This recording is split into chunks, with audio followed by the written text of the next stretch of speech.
overreacting. 2, woman ended her boyfriend's life for a fake $30 million inheritance. Imagine you think your boyfriend got $30 million, so you kill this nigga. Whole time this nigga was broke. Man, that's crazy. Atozy, let's get straight into it. Y'all, let's get to it. This woman from North Dakota poisoned her longtime boyfriend with antifreeze after believing he was about to inherit $30 million, was planning to leave her. Except the inheritance was completely fake. It was from a scam call. And now she's serving 25 years in prison for a crime that accomplished absolutely nothing. So it's safe to say this is one of those stories that I'm covering where every single detail makes the situation worse, because what started as a decade-long relationship ended with a poisoned sweet tea. A decade, bro? Never in my wildest years do I think I would spend a decade with somebody. And just because they thought I was inheriting some bread, they thought to off me after a decade of us being together. Mind you, we've been together for 10 long years. And you telling me that type of money was all you needed to do to just say, fuck me, fuck our relationship, fuck what we had, kill me and take my money? Yeah, that's crazy. Lies and a scam that destroyed multiple lives. A Minot woman who pleaded guilty to fatally poisoning her boyfriend with antifreeze will serve 25 years in prison. I feel like all of us are kind of sitting here like, okay, how did this happen? Well, this is Ina Knoyer. She's a 47-year-old woman from Minot, North Dakota, who had been in a relationship with Stephen Edward Riley Jr. for roughly 10 years. And by all accounts from both friends and court documents, they seem like a pretty typical long-term couple living together in the Minot area. Stephen was 51 years old, had 5 sons from previous relationships, and a solid circle of friends who genuinely cared about him. Nothing about their relationship seemed unusual or alarming from the outside. However, in early September of 2023, Stephen received news that would completely change the course of his life. Unfortunately, not in the way he originally thought it would, but it definitely changed the course of his life. Because Stephen received a phone call informing him that he was about to inherit $30 million from what was supposedly a distant relative or estate abroad. And Stephen was instructed to meet with an attorney at the Minot airport September 3rd to sign paperwork and complete the inheritance transaction. According to Stephen and everyone he told, this was legitimate, real, and about to transform his life. Again, it would transform his life, but there was nothing real about this. Here's where the financial motive comes into focus, because according to friends who later spoke with investigators and the press, Stephen had been discussing plans to leave Ina once he secured the money. And this wasn't a speculation or even a rumor, because Stephen really had these conversations with people who were close to him. So not only in the days leading up to September 3rd, but also the day itself on the way to the airport. And he kind of just wanted to leave her because she didn't really have a job and was like leeching off, you know. So he wanted to leave, you know? Because she doesn't talk about And based on what happened next, Stephen wasn't happy on the intentions to end the relationship. So one friend told police that earlier in the morning on September 3rd, before the airport meeting was scheduled, Ina had thrown Stephen's belongings outside of their home. The friend described Ina as visibly angry and upset because Stephen was going to leave her once the money came through. So now we have this woman who's about to lose her boyfriend of 10 years, who's watching him prepare to come into $30 million, and I guess she just decided that letting the relationship end was not an acceptable option. But Ina, I guess, just came up with her own solution to this problem of hers. She believed that as Stephen's common law wife, that she would legally be entitled to a portion of his inheritance after he... But they weren't married. They weren't married, right, y'all? I could have sworn they were just boyfriend and girlfriend. They weren't married. So would she get some of that money?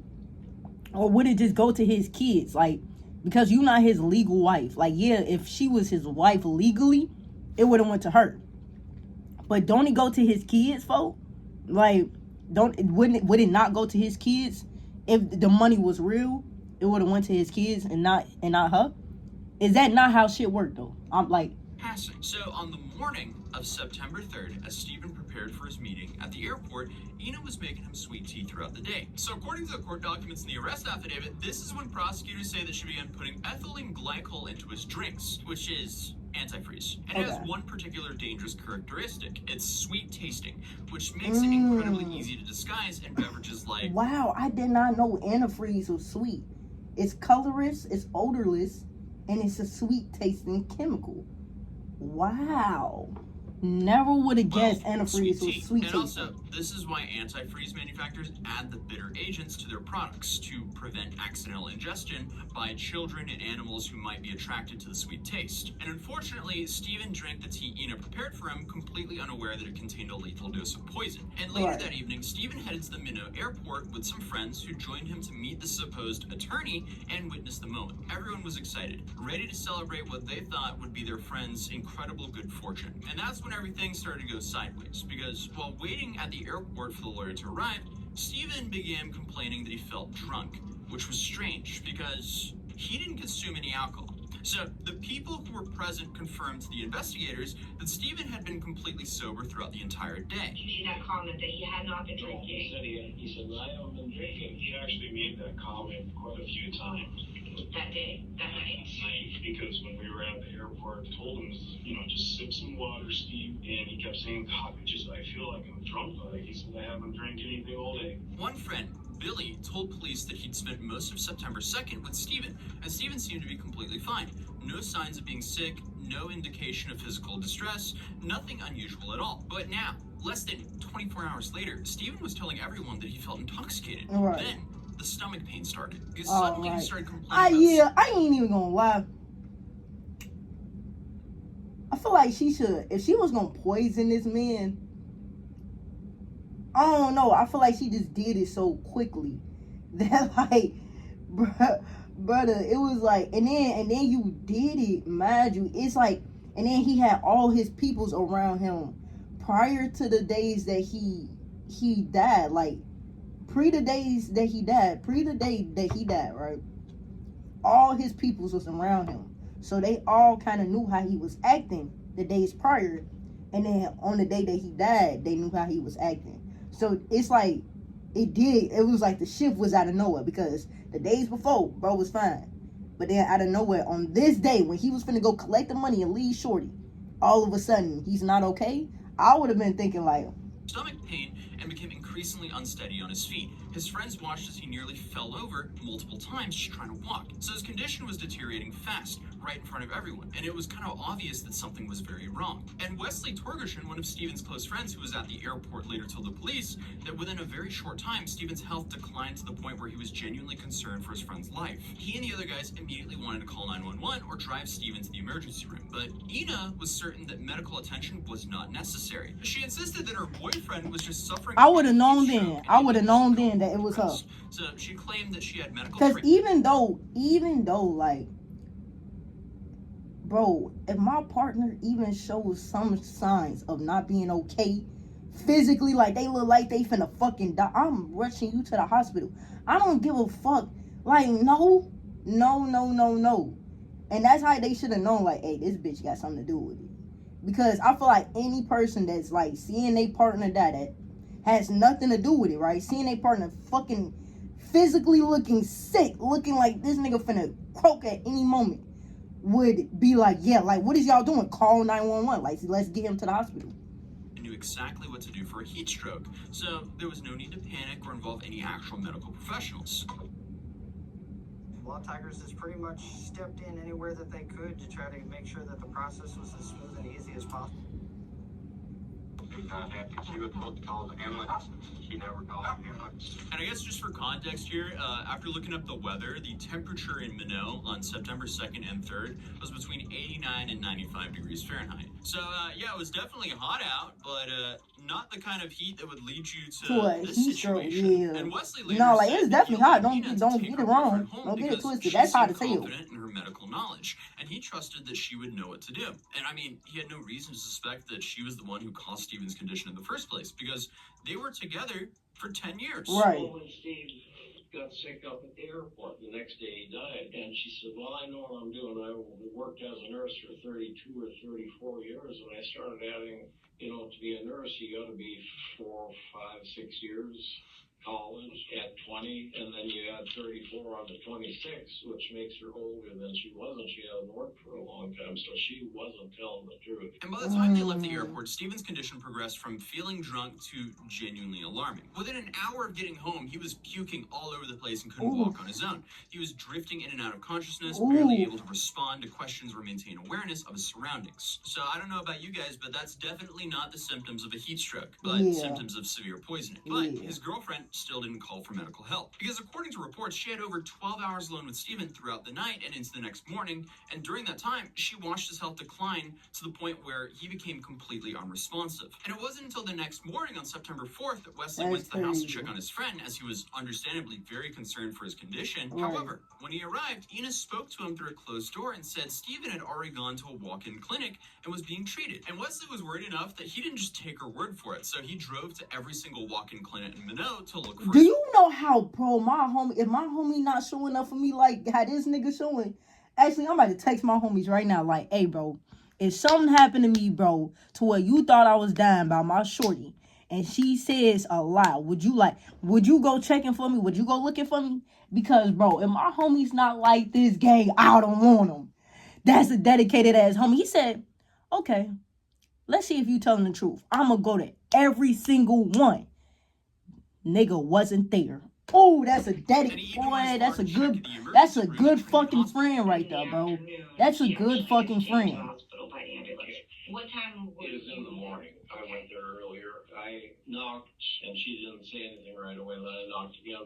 Who is it? I said, well, it's Wes, and she knew it. You know. she saw you? Yeah. I said, is Steve there? No, he's at the walk-in clinic. Same thing again. And I said, Ina, I've been to the walk-in clinics.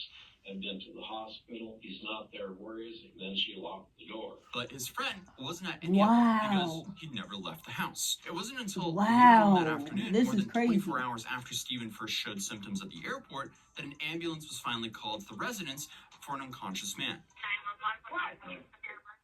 My husband's really sick. He got heat stroke yesterday, and now he's not waking up. What's the phone calling from? She don't even sound in distress. Like, she don't even sound like she's, you know what I'm saying? Like, she's scared. Normally, when somebody sees their significant other not responding, there's a little bit more distress, a little bit more panic in their voice. You feel me? I don't have a phone number. It's a phone that never got finished getting set up. Come on, babe.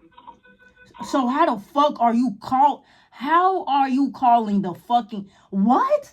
How are you calling the police if there was no number to ever be called? What the fuck are you talking about then? Okay, but he is breathing? Yes. He's snoring. He won't talk to me anymore. He won't look at me. He won't open his eyes. Okay. Help on the way. Just keep an eye on his breathing. When emergency responders arrived at the home, Stephen was unresponsive and in critical condition. He was then rushed to Trinity Hospital, where doctors quickly determined his state was beyond what they could treat at the facility. So he was airlifted to a hospital in Bismarck for more advanced care. But unfortunately, it was already too late. Stephen never regained consciousness and passed away on September 5th, 2023. Wow, so when bro. investigators questioned Ina about what happened, she initially tried to maintain this heat stroke story. She claimed that her boyfriend had been drinking alcohol all day on September 3rd and suffered from a heat stroke, which was supposed to explain his symptoms. Mind you, his homies was with him all day. And they said, Steve even said he ain't drank shit. So, that lie don't add up, man. Because he had alibis. Because he had his homies with him the whole day on September 3rd. Because September 3rd was the day that he was supposed to go to the airport to get the money to then leave her. Ooh, yeah, that's not gonna add up. That's not gonna keep up. That's not gonna keep up. That explanation immediately fell apart. Then Ina started providing increasingly bizarre and alternate explanations on how Stephen might have ingested antifreeze. She suggested that he could have gone into the garage, dropped a cigarette in some antifreeze, and then smoked the antifreeze-soaked cigarette. Yeah, because that's something that definitely happens. She also claimed that she Googled the symptoms of a heat stroke and discovered that a heat stroke symptoms mimic poisoning, which is why she just thought he needed rest rather than medical attention. But when prosecutors performed the exact same Google search using the same terms, they found no reference to a heat stroke mimicking poisoning. Yeah, how the fuck does a heat stroke mimic poisoning?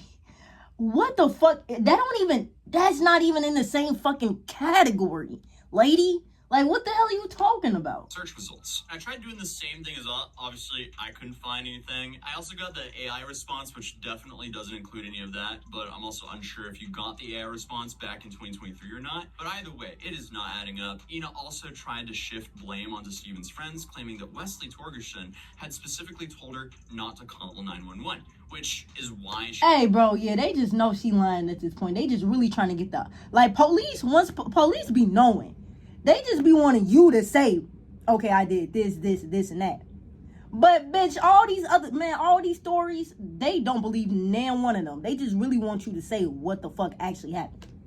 Seek medical treatment for her boyfriend, but this directly contradicted the statements from Wesley himself and multiple other witnesses. All of them said they were actively begging Ina to get Steven to a hospital or call emergency services. And during the interrogation, Ina revealed what investigators already suspected was her motive for the crime. She admitted that she was fully aware of the supposed $30 million inheritance, and she'd been planning to split the money with Steven's son after that he was gone, yet hadn't considered two major issues. Number one, Ina told detectives that she believed that she was entitled to a portion of the inheritance because she considered herself Steven's common-law wife. She genuinely thought...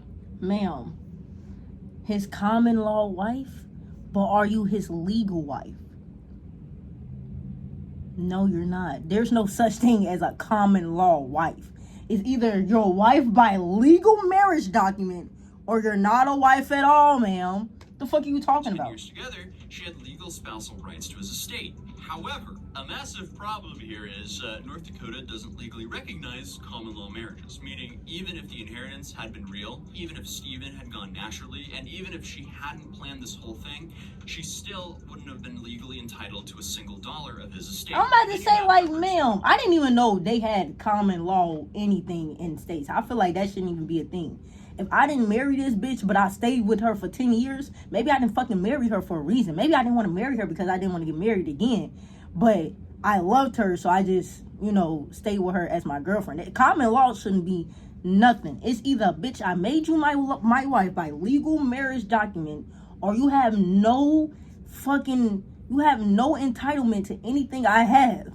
Because you want to know why? Because we're not legally married, you fucking dumb bitch. Like, that should not be a thing. That should not be a thing. Probably the worst one is the fact that the inheritance didn't even exist. Because as it turns out, investigators with the Minot Police Department later spent a lot of time trying to track down the source of this alleged inheritance, and they found nothing. They couldn't identify any legitimate estate worth $30 million. Couldn't find... I genuinely just think this nigga was trying to leave her. That would even be able to leave that kind of money. And they also couldn't identify the person who had been communicating with Steven about the supposed windfall, which led them to their conclusion. The whole thing was a scam. Yeah. They're expecting this is some sort of like advanced fee fraud or something like that designed to eventually extract money from Steven once he was convinced the inheritance was actually real. So this woman ended her boyfriend's life over an inheritance check that she had no legal right to claim from an estate that didn't exist. And this is all while believing in a legal relationship that North Dakota doesn't even recognize. Every single element of her plan was based on false assumptions and money that was not real. Wow. How is it possible to do that to yourself and the guy that I get? Well, apparently she didn't love him that much because I couldn't have, and he couldn't have loved her that much because he was ready to leave her. They was both ready to leave each other. Well, she was ready to kill him. He was ready to leave her. But still, like, this is just so messed up. How is this story real? It sounds like a parody. This sounds like the plot for a very messed up movie. It would be an entertaining movie. But still, how does she exist? This woman just paid the ultimate stupid tax because on October 30th, 2023, investigators with the Minot Police Department executed a search warrant at the home that Ina and Steven had shared in northwestern Minot. When I ordered 200 hand-forged knives to my dorm room and built a Wix website to sell them. Minot. I keep pronouncing the name differently of the place. It's Minot. I think it's Minot, right? Anyway, they executed the search warrant on this house in Minot, and what they found was basically a roadmap for the crime. In the garage, they discovered a plastic mug containing antifreeze. They found a glass Coors Light bottle with traces of what appeared to be the poison residue. And then, I guess just sitting in the living room, they found an old Windex bottle without a cap. I'm sorry, did she not, think to clean any of this shit up once she realized that she was successfully killing the man? Like, I would have been cleaning up the crime scene, making sure the house was spick and span. What the? This bitch, this bitch wasn't. She wasn't prepared to do a crime. Liquid, which turned out to be poison. So with enough evidence to completely seal the deal on the same day, nearly 2 months after the incident, the Minot Police Department arrested Ina Thayer-Kinoer and essentially charged her with a Class A felony. Yeah. As they should. As they genuinely should. How absurdly tragic the circumstances were. And Ina was held at the Ward County Jail with bail set to $1 million. Damn! Woo! $1 million? Woo! I mean, you gotta pay 10% of that, so it's $100,000, but they don't got that type of money. 100 bands on a bond is insane. Whoo! She's Shit. sent to North Dakota State Hospital in Jamestown for a complacency evaluation to determine whether she was mentally fit to stand trial. And after completing the evaluation, the case moved forward to a pre-trial conference on May 24, 2024. During the hearing, Ina was offered the opportunity to exchange her plea from not guilty to guilty in exchange for a sentencing recommendation from both her attorney and the prosecution, potentially facing up to life in prison without parole. And on October 16, 2024, more than a year after what happened, Ina Kinoer appeared before a judge once again, who accepted the joint sentencing recommendation that had been negotiated between her attorney and the Ward County State. 50 years in prison total, with 25 years to be served behind bars, 25 years suspended, followed by 10 years of supervised probation after her release. Ina Kinoer was sentenced to 50 years, but as part of a plea agreement, she'll only serve half of that. Kinoer pleaded... This bitch already old. She's probably gonna die in jail. In May to I genuinely don't see her living 2 more decades. Investigators say they believe Kinoer poisoned Riley on the false belief she would receive part of a multi-million-dollar inheritance upon his death. Police have since said they believe that inheritance likely never existed. She was also ordered to pay $3,455 in restitution to Stephen's family to cover funeral expenses and other costs related to his death. That sounds incredibly low to me. Yeah, funeral costs a whole lot more than a funeral costs a whole lot more than $3,400. I swear to God, it does. $3,000, that's for sure. Shit, the goddamn casket be costing $3,400. The Minot Police Department also spent a considerable amount of time trying to track down the source of the scam. But the person who first sent Stephen the fake inheritance notification was never identified. And I mean, just from hearing about these scams before, most likely the person who did the first call was not even in the US. And sadly, this is probably like the oldest and most common internet scam. The most common scam ever, and it's just like, wow, your girlfriend took your life because she thought you were gonna become a multi-millionaire. Mind you, she didn't even have no rights to the money. She had no rights to the money, literally. That's insane, bro. Like, people out here be dead crazy. Dead insane, bro. It's like, you really gotta watch. I swear to God, y'all gotta be on y'all P's and Q's and watch who y'all be kicking it with, folks. Because these niggas gonna be having the best intentions for you, for real, twin. But hey, man, if y'all enjoyed the video, bro, y'all already know what the fuck to do, man. Like the video, subscribe to the channel. Get fried. Hold on, folks. Hit the card. Yeah. Catch y'all boys in the next one. Yeah, I'm out.